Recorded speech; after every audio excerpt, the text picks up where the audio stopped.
Imagine being born into a world of gilded cages, where your every word, every movement, and even your thoughts could be monitored and judged. That was the life of Victoria. Born on May 24, 1819, the only child of Prince Edward, Duke of Kent, and Princess Victoria of Saxe-Coburg-Saalfeld. From her very first breath, her life was meticulously orchestrated, dominated by rules, hierarchies, and a strict code of conduct that would leave most modern individuals gasping for freedom. Victoria's childhood was profoundly shaped by the infamous Kensington system, an elaborate framework of control devised by her mother and the overbearing governess, Baroness Louise Leeson. The system was designed to ensure that Victoria would grow up completely dependent on her mother and advisors, effectively isolating her from the wider world. Friendship with peers was strictly forbidden. Unsupervised play was not allowed. She was taught to follow routines without question, to internalize a sense of duty over desire, and to regard her household as both her sanctuary and her prison. It was a psychological cage, dressed in the velvet and lace of royal life. Her daily routine was a testament to the extraordinary discipline demanded of her. Each day began early with personal hygiene and exercise, followed by hours of education. She studied languages, history, geography, mathematics, music, and religion, all under the critical gaze of her teachers and governesses. Social interactions were permitted, but only with approved adults, always under supervision.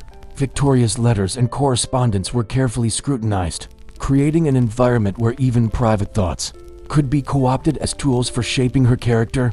Her childhood, paradoxically, was both a training ground for immense responsibility and a suffocating cage that denied her the experiences necessary to understand ordinary human relationships. Despite these constraints, Victoria exhibited a remarkable spirit and determination even as a child. She was curious about the world beyond her walls, longing to explore gardens, meet children her own age, and engage with the natural world that seemed almost a forbidden luxury. Small rebellions emerged, secret letters written in pencil to trusted friends, moments of defiance when she refused to comply immediately with an order, but these were fleeting and dangerous in a household governed by relentless surveillance. The young princess quickly learned that survival required both intelligence and subtlety. She had to balance her innate desires with the harsh expectations of authority figures who sought to mold her into the perfect monarch. Victoria's upbringing under the Kensington system was not merely about discipline. It was about control and preparation for the monumental responsibilities that awaited her. Her mother and advisors aimed to instill in her a sense of duty above all else, cultivating a belief that her happiness was secondary to the obligations she would eventually inherit.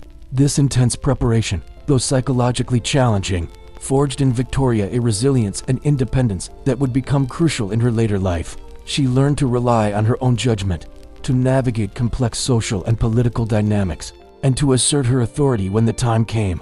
The turning point in Victoria's early life came with the untimely death of her father, Prince Edward, when she was just 8 months old.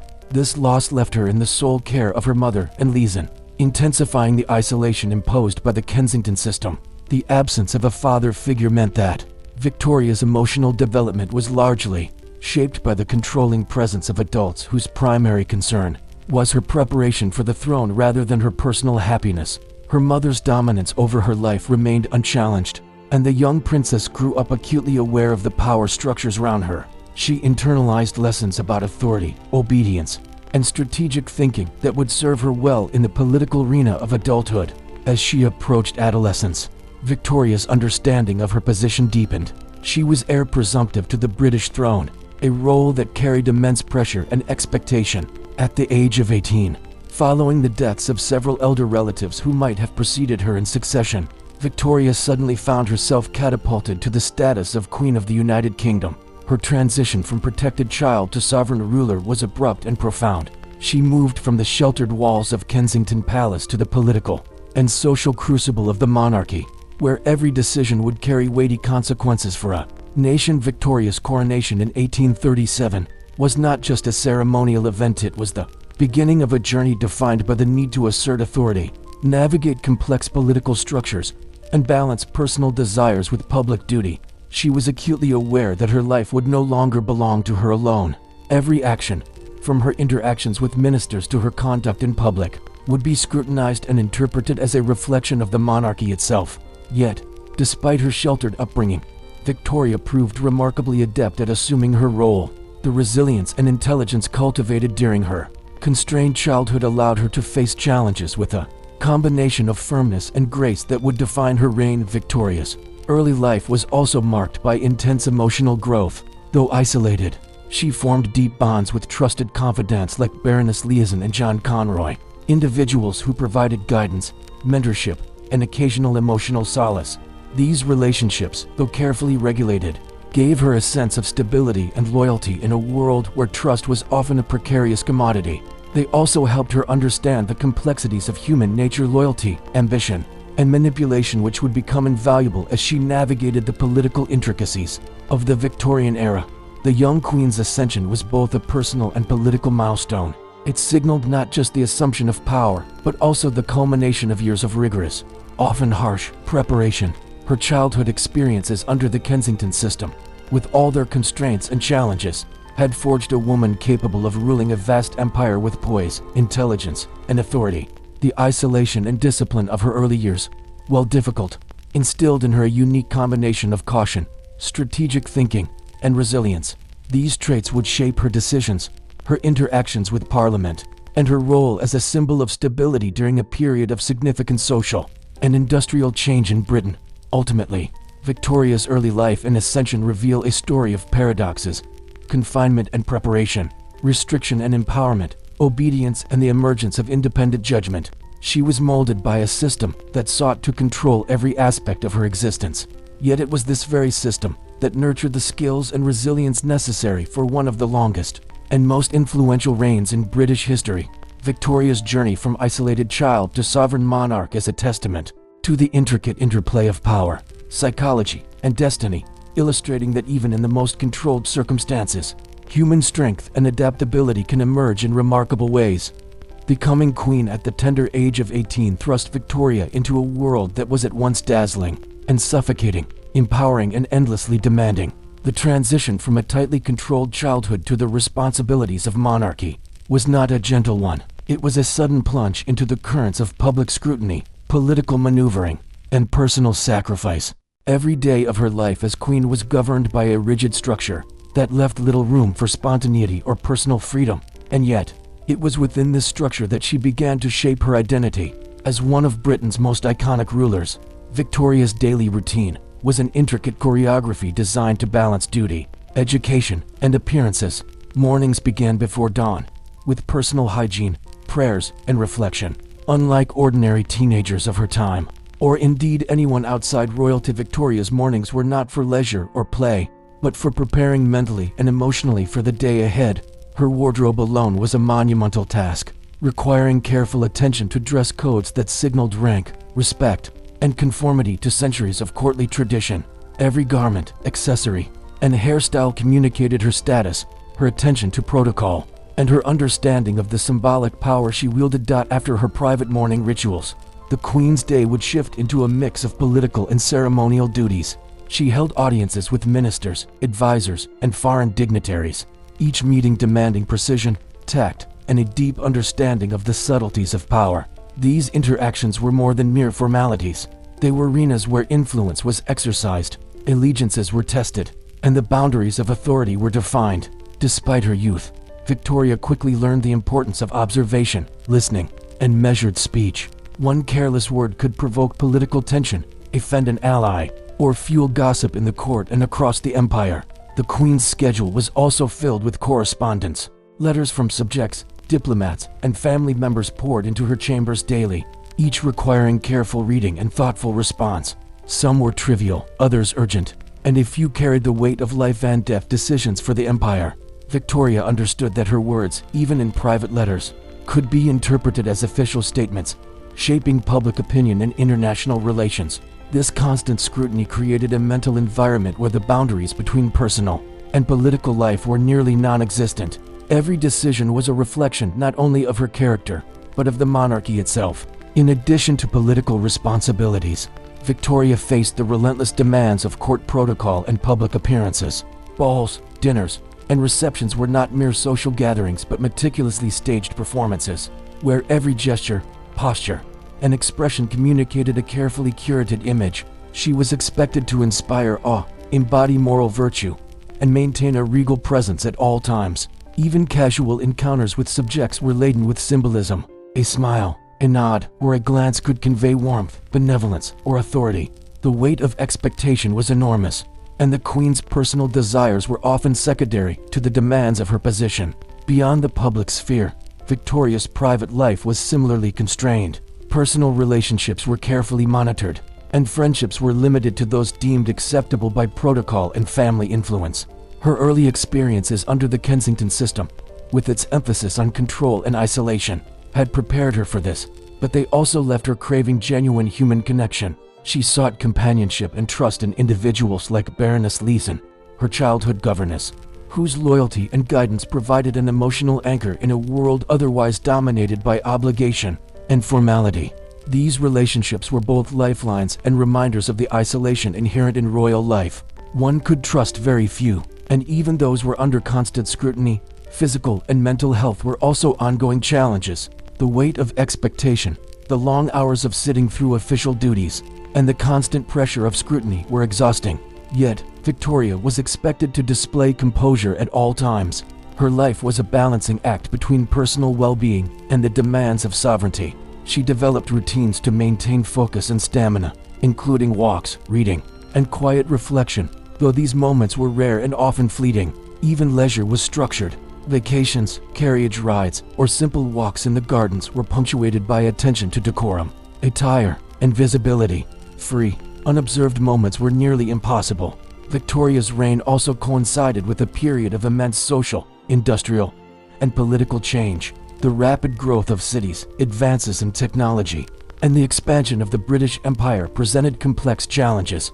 Each decision the Queen made had potential ramifications across the empire, affecting millions of lives. She was expected to remain informed, to advise, and, when necessary, to intervene. Yet her personal knowledge was always mediated by ministers, advisors, and official reports, leaving her to navigate the delicate terrain between reliance on others and exercising independent judgment. The tension between authority and counsel was a daily negotiation, one that required patience, discernment, and political acumen. Despite these challenges, Victoria also cultivated personal interests and intellectual pursuits. She was deeply engaged in art, literature, and music, and she maintained a fascination with science and innovation. These pursuits were not merely hobbies, they were avenues through which she could explore the world intellectually and emotionally, offering brief escapes from the relentless demands of monarchy. Her diaries, meticulously kept, reveal the inner life of a queen who, despite immense responsibilities, sought to reflect, question, and understand her experiences. Writing became a sanctuary, a space where she could process the complex emotions generated by her unique position. Victoria's daily life was also defined by the tension between duty and emotion. Love, family, and personal happiness were constantly weighed against the expectations of monarchy. Her marriage to Prince Albert would later provide companionship and intellectual partnership. But in her early years as queen, emotional fulfillment was largely deferred. Relationships were strategic as much as they were personal, and even her interactions with family were often colored by considerations of duty and protocol. The Queen learned early that emotional resilience was essential. Feelings had to be managed, desires tempered, and disappointments endured with dignity. Ultimately, Victoria's life as Queen was a continuous negotiation between the constraints imposed by her role and the opportunities it afforded. Every day demanded discipline, intelligence, and grace. Her success lay not merely in fulfilling ceremonial duties or attending meetings, but in the ability to maintain authority, foster loyalty, and navigate the complex interplay of personal and political responsibilities. The combination of structured routine, intense scrutiny, and limited personal freedom created a life that was both extraordinarily powerful and deeply isolating. Victoria's ability to thrive within these parameters is a testament to her resilience, her intelligence, and her remarkable capacity for adaptation. In essence, Victoria's daily life was a testament to the paradoxes of monarchy: extreme power paired with limited freedom, public adoration alongside personal sacrifice, and immense responsibility balanced against the ever-present need for emotional control. Each day reinforced the lessons of her childhood, where obedience, discipline, and strategic thinking had been instilled. It was within these rhythms between ceremonial pomp, political decision-making, and private reflection that Victoria forged the foundation of a reign that would leave a lasting mark on British history. Even as she navigated endless meetings, scrutinized correspondence, and performed the delicate art of public representation, the Queen remained acutely aware of the human element of her role. Behind every decision lay people, lives, and consequences that required both empathy and firmness. Her days were not just exercises in protocol. They were laboratories for leadership, arenas for moral and practical judgment, and crucibles in which the qualities of one of Britain's most famous monarchs were continually tested and refined. Queen Victoria's reign was remarkable not just for its longevity, but for the profound personal influence she exerted on British culture, politics, and global perception. By the time she ascended the throne, the monarchy had already undergone centuries of evolution, yet her tenure would redefine what it meant to be a sovereign in the modern world. The Queen's personal choices, values, and demeanor became inseparable from her public persona, shaping how the monarchy was viewed both at home and abroad. Understanding the extent of her influence requires a careful exploration of the ways in which her personal life, character, and beliefs intersected with her official duties to create a lasting legacy.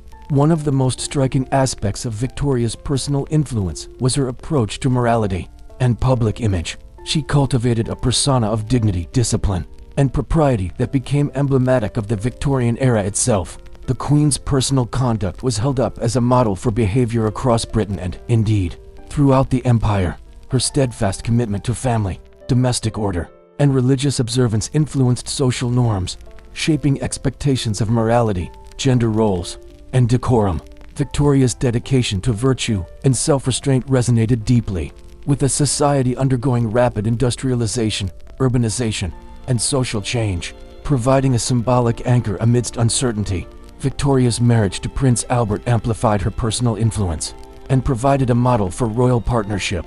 Their union, based on mutual respect, intellectual engagement, and genuine affection, was not merely a private arrangement. It became a public statement about the role of the monarchy in personal and cultural life. Together, they championed causes such as education, scientific advancement, and the arts, leaving an indelible mark on British institutions.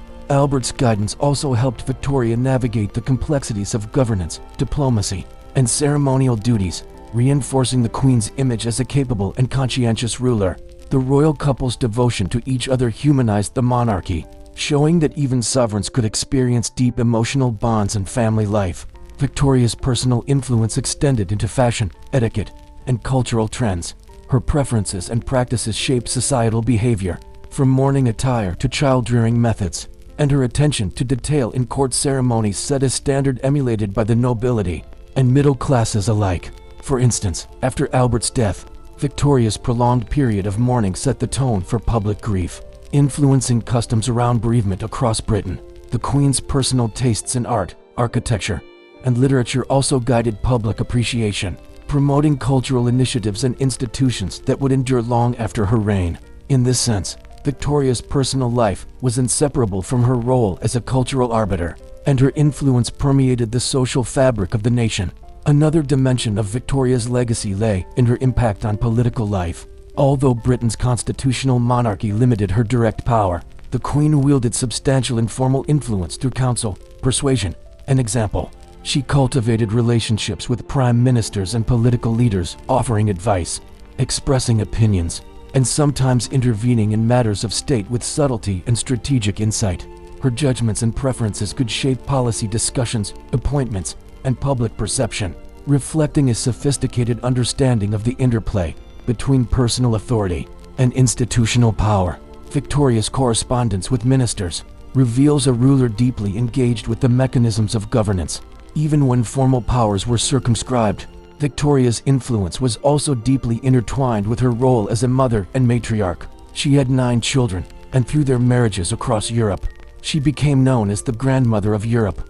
This network of familial alliances enhanced Britain's diplomatic connections and positioned the monarchy as a linchpin in European politics.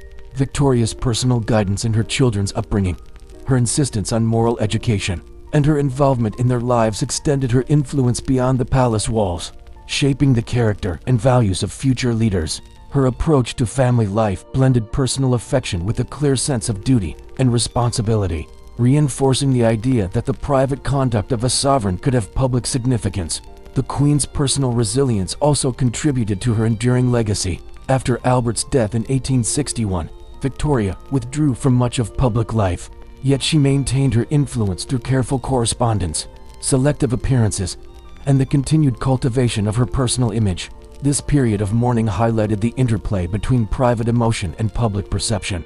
The Queen's grief was both intensely personal and strategically visible, demonstrating the depth of her character while reinforcing the dignity of the monarchy. Her ability to navigate profound personal loss while preserving the stability and authority of her reign exemplifies the complex human dimensions behind the institution. Victoria's personal beliefs and worldview further shaped her legacy.